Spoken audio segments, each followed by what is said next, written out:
जय हिंद साथियों, मित्रों, इस क्लास में बहमनी साम्राज्य की चर्चा हो।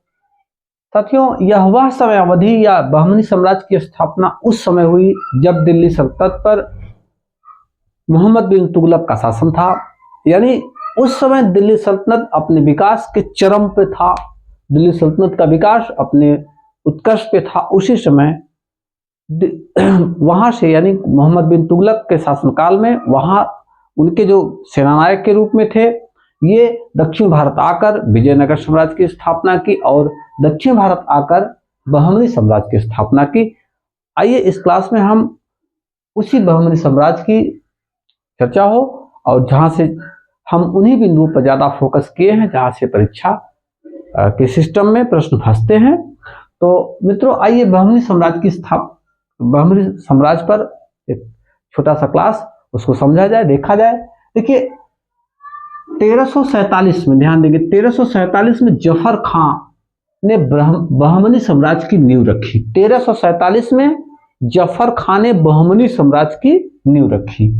उसने अलाउद्दीन हसन बहमन शाह की उपाधि धारण की। उसने अलाउद्दीन हसन बहमन शाह की उपाधि धारण की। उसका मूल नाम हसन गंगू था। उसका मूल नाम क्या था? हसन गंगू था। अब हसन गंगू ने कहां पे? गुलबर्गा अहसानाबाद में अपनी राजधानी बनाई। यहां पॉइंट पे ध्यान देंगे। गुलबर्गा जो है अपनी क्या बनाई थी? राजधानी। और एक बात और बताना चाहेंगे, बहमनी जो साम्राज्य की राजभाषा थी वो मराठी थी। इस बात को आप पॉइंट करेंगे, जो बहुत पूछता है, जहां से ज्यादा क्वेश्चन बनता है। साथियों, एक बात और आपको बताना चाहेंगे जहां से बहुत प्रश्न उठता है, अलाउद्दीन अहमद द्वितीय सुल्तान के शासनकाल में महमूद गवा नाम के ईरानी एक दरबारी का उत्कर्ष हुआ।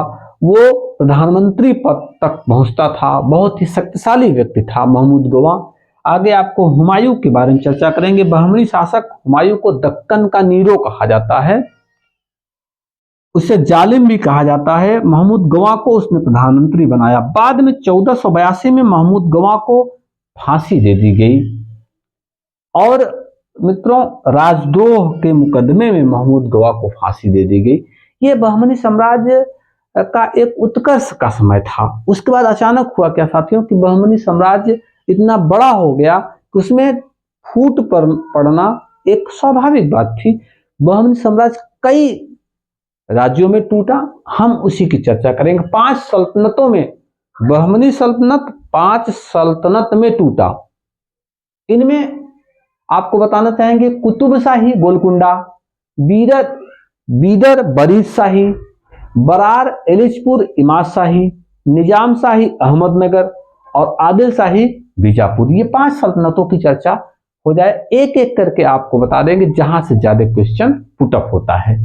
साथियों, कुतुब शाही, कुली कुतुब शाह ने, ध्यान देंगे आप, कुली कुतुब शाह ने 1512 में गोलकुंडा में कुतुब शाही राजवंश की स्थापना की। ध्यान देंगे, गोलकुंडा में कुतुब शाही राजवंश की स्थापना कुली कुतुब शाह ने 512 में की। ठीक, आगे बीदर में बरीद शाही राज की स्थापना हुई और अमीर अली बरीद ने 1526 में बीदर में बरीद शाही राजवंश की स्थापना की।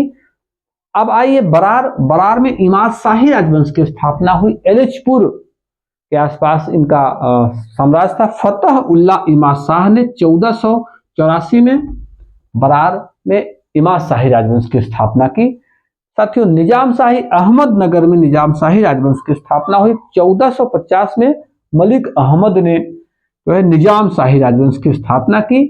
आदिल शाही वंश बीजापुर में था। यूसुफ आदिल खान ने 1489 में आदिल शाही राजवंश की स्थापना की थी। ये 5 सल्तनतें थी जहां पे जो कभी बहमनी राज की अंग थी। बाद में इनका प्रसार हुआ और ये क्या बन गई? एक बड़ी सल्तनत बन गई। और साथियों, एक जहां से क्वेश्चन बनता है, सोनार की बेटी का युद्ध, ये विजयनगर शासक देवराय और बहमनी शासक फिरोज शाह के मध्य हुआ था। ये भी बहुत ज्यादा पूछता है। इस बात को आप इसको बखूबी पॉइंट कर लेंगे। साथियों, बहमनी साम्राज्य से ज्यादातर क्वेश्चन जहां तक बनते हैं, ध्यान देंगे, कुतुब शाही गोलकुंडा, बीदर बरी शाही, बरार इमाद शाही, निजाम शाही अहमदनगर और आदिल शाही बीजापुर। ये ज्यादातर मिलान करने वाले क्वेश्चन बनते हैं। और 1347 में जफर खान ने बहमनी साम्राज्य की स्थापना की, यह पूछता है। अब ये इन जो सल्तनत थी इनकी स्थापना मोहम्मद बिन तुगलक के शासनकाल में हुई थी, ये पूछता है। इस बात को आप ध्यान रखेंगे कि मोहम्मद बिन तुगलक के शासनकाल में बहमनी साम्राज्य और विजयनगर साम्राज्य, ये दोनों दक्षिण भारत के शक्तिशाली राजवंशों की स्थापना हुई थी।